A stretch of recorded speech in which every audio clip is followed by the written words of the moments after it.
All right, so you're thinking about buying a home in the Sacramento area, trying to figure out what negotiation tactics. Well, hopefully you're picking an agent that knows negotiation tactics and can advise you, but here's a little tip and inside information I'm going to share that is helpful for buyers when they're in escrow.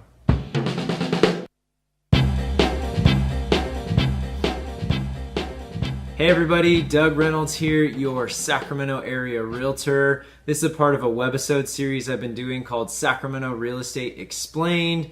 And this video, we're gonna call it Buyer Negotiation Strategy for Buying Real Estate. That's long, Buyer Negotiation Strategy. And this is just one piece of the puzzle when it comes to negotiating when you're buying in real estate. But I've positioned myself in selling homes in Sacramento area for about 13 or 14 years now. And I've positioned myself with an excellent lender who I refer pretty much all my clients to that are looking to buy a house. Sometimes people come to me and they've already working with someone or something, they've got a friend or family member or something like that. But typically a buyer will come to me, we'll do an initial appointment consultation, and then I'll get them in touch with my lender.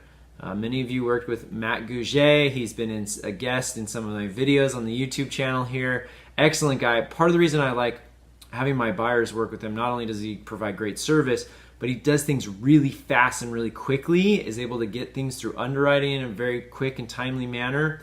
And that helps us when it comes to negotiating. So a lot of times other lenders that some of my buyers have worked with in the past, they're just not on top of things as much. And so that delays the process in regards to getting approved in your loan. So usually when you're writing an offer, you're pre-approved. You still have to go through the approval process. You've got to turn in all kinds of paperwork to the underwriter and actually get approved for the loan.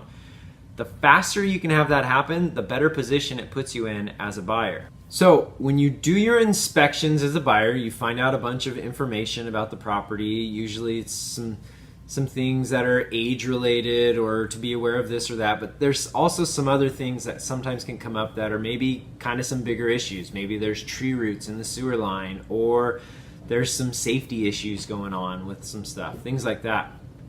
Well, on those bigger items, typically you submit what's called a request for repairs to the seller, okay? And when my buyers have been working with Matt and they've handled things, they get stuff done so quickly.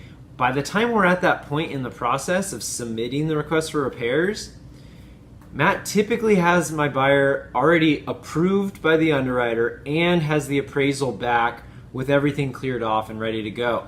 So we are literally in a position that we can remove all of our contingencies and commit to moving forward. So when I can present a request for repairs to the seller side and say, hey, this is what the buyer's asking for, you know, they're focusing on some of the bigger, more important stuff. There's a few smaller things that they're going to take care of or we're going to put to the side here.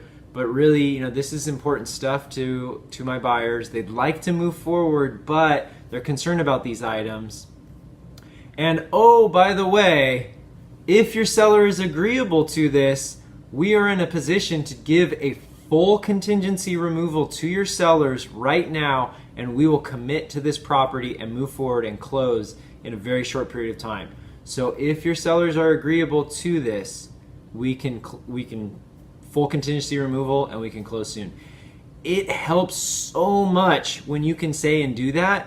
Typically when I'm representing a seller, they send me a request for repairs, the appraisal's not even back yet, the lender doesn't have the deal approved yet. My seller's like, I'm not really interested in thinking real hard about this at the moment right now because there's still X, Y, and Z left to get done and to deal with, so I don't want to commit, you know, to something yet.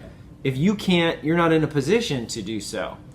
So it puts you in a good spot. It makes the seller really comfortable with saying, I don't want to do all this, but they're ready to go and they will put it on paper that they'll commit to a full contingency removal. It really helps get more out of the negotiation during the process. So just a little quick tidbit. It's really good and important to work with an excellent lender so that it's not just about getting the deal done, it's about having things done quickly. It puts you in a better position as a buyer, a position of strength, all that kind of stuff.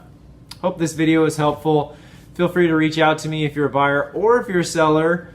I've got some strategies on how you can overcome what I just talked about from a seller standpoint as well too. So realestatewithdoug.com, all my contact information on there. Reach out to me. Look forward to talking to you soon, and clear skies.